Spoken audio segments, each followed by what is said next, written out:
Yan, nagigisa ako dito ng garlic, onion, at kamatis.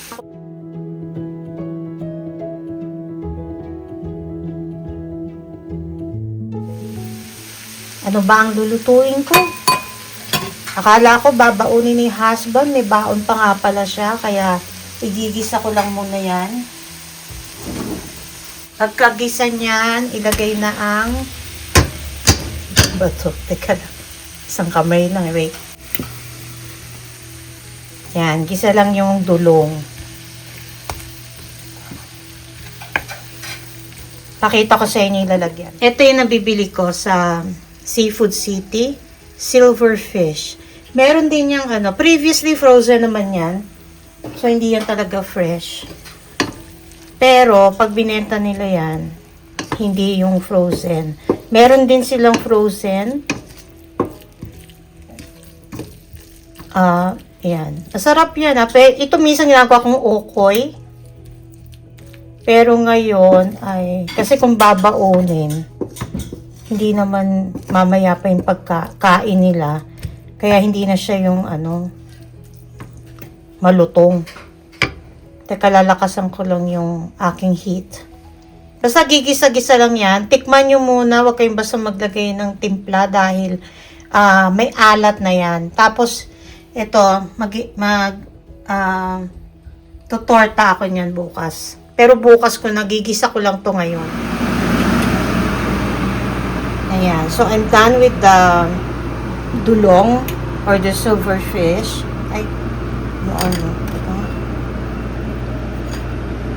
Ang galing ko to. Nasunog.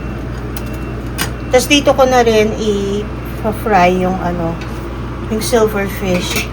Kung saan ako nagluto. So, I have 4 eggs here and half pound of the silverfish.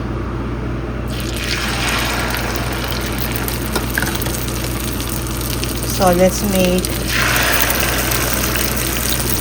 small omelette.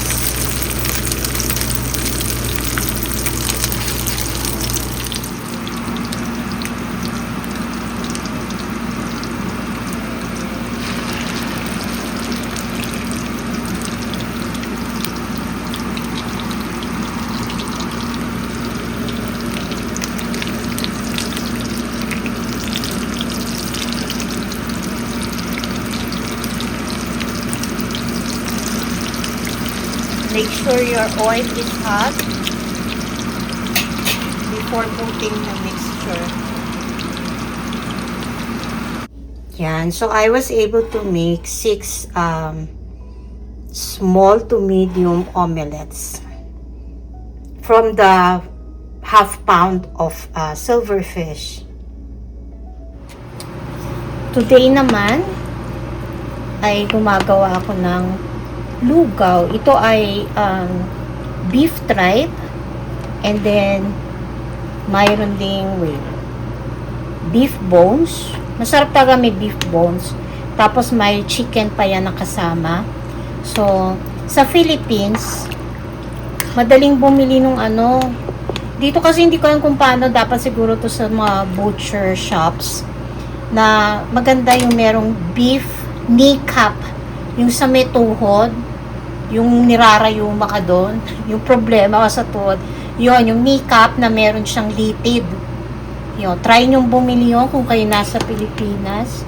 Masarap yun, napakalasa. Ginagawa ko yun dati sa aking mga staff. At talagang sarap na sarap sila kasi talagang masarap nga naman. Yan. So ito, pero malasang malasa siya because of the beef bones and then the tripe. Siyempre, may timpla na yan. Pinapalapot ko lang yan. I used only 1 cup of glutinous rice kasi minsan biglang diba? Biglang kakapal yan. Kung magkulang ay lalagyan ko na lang ng cooked rice, yung steamed rice. Pero for now, yan na yan. Ayan, tapos na. Ano pa yung kanin yan? Kahit patay na yan. Masarap to with crushed chicharon. Promise. Titin ako bukas kung makabila ako ng tokwa. Hindi ko sure kung gagawa akong tokwa at baboy, pero definitely tokwa. Yun. Baon na yun ni husband at pagkain namin tomorrow because now it's already 8:30 p.m. Ayan, pag ganitong liwanag sa labas, maganda yung kuha. Pag yung madilim-dilim, pangit na pangit. Ayan, nagpaano lang si husband, nagpa-grind ng coffee, hindi na ako bumaba kasi may isa pang branch kaming pupuntahan. Ay, kasi marami, apat kasing papagrind niya, so dalawa muna yung pinagrind niya dito, tapos may kukunin kasi yata siya, so para hindi marami, minsan kasi very busy din.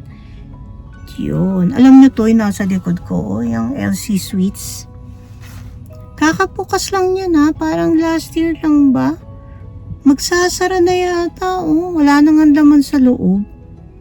Akala ni husband magbubuka. Sabi ko, hindi, nakabili pa nga ako dyan ng isang slice ng cake noon.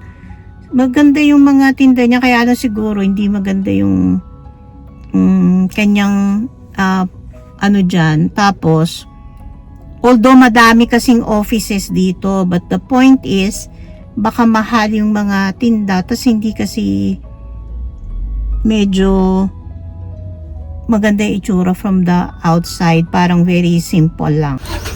Ito nabili ko, pink. Lalagyan ko ng mga gamot ko doon, hindi kalat-kalat. This is 12 something, umabot siya ng 13 plus kasi may tax pa. Dito sa Winners yun. Ito, naghahanap ako ng mga ito kamatis. Ayoko nung yung seeds. Kasi hindi ako marunong gusto ko may ganyan na diba? Ito pa yung iba na tanim. Isang hinahanap ko ay sili. Ayan. Pero number 1 is the kamatis. Kuha kaya ako $20. Text ko muna si husband kasi malaki na to. So Burger King naman kami kasi meron kami nito. May sobra pa. Ang pinili niya ay Burger King. May nagbigay nga kasi. Kami. $19 ngayon. Ito mag-try ako niyan. Ay, lumipit. Hershey's, what's this? Parang pie. Hershey's pie. Tapos may small drink. Let me see that. Junior pa lang. Maliit kasi.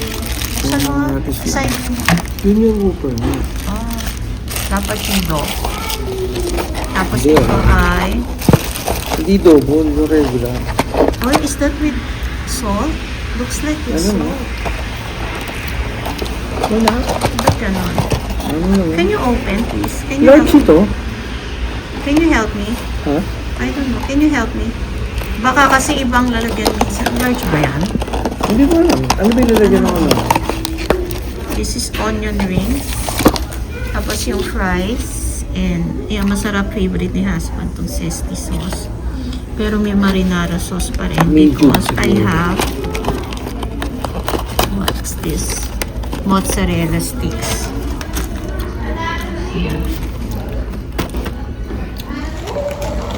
Ito yung nila. Natunaw-tunaw ng konti yung Hershey's pie.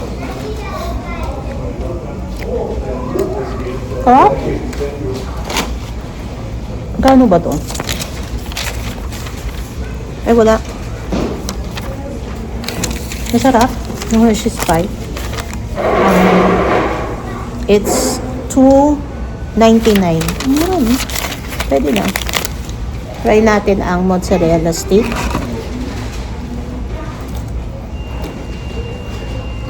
Okay din. With marinara. Siyempre maasim. Kaya ayoko marinara. Ito yung zesty sauce. Mas masarap. Masarap siguro sweet and sour. Maanghang. Ketchup na lang. Maanghang talaga.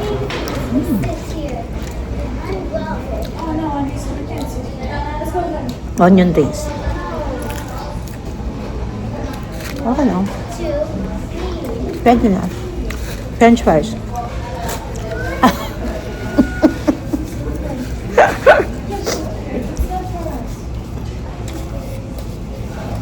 Okay din. Masarap talaga ang McDonald's sa French fries. All in all, okay naman. Everything is $20. Siya na kumain ng burger.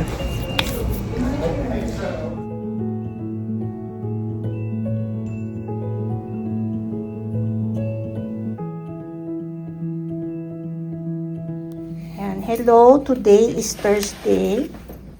Nagpagbumili lang kami kasi kahapon ay masama ang pakiramdam ko. May migraine ako kasi sa allergies, grabe. So ngayon, medyo paus-paus pa ako. Nagpabili ako ng 1-piece chicken kay husband. Dahil may sale, bumili siya ng 1 bucket. 10 pieces plus these big fries. Oh. This is 25. Additional na tong 2 plus yata ang gravy. Ha? 120. 120 lang ba? Oh, pero isa lang pwede mo order. 120. Isa lang in order kasi mahal. Hindi, isa lang pwede mo order. Isa lang pwede. Hindi. 120. If you want, oo nga. Oh, pag more. Pag magbabayad ka talaga times additional. three, Times? 3. Ganun. Ayun. So, this is extra crispy chicken. Ito na rin ang kanyang baon.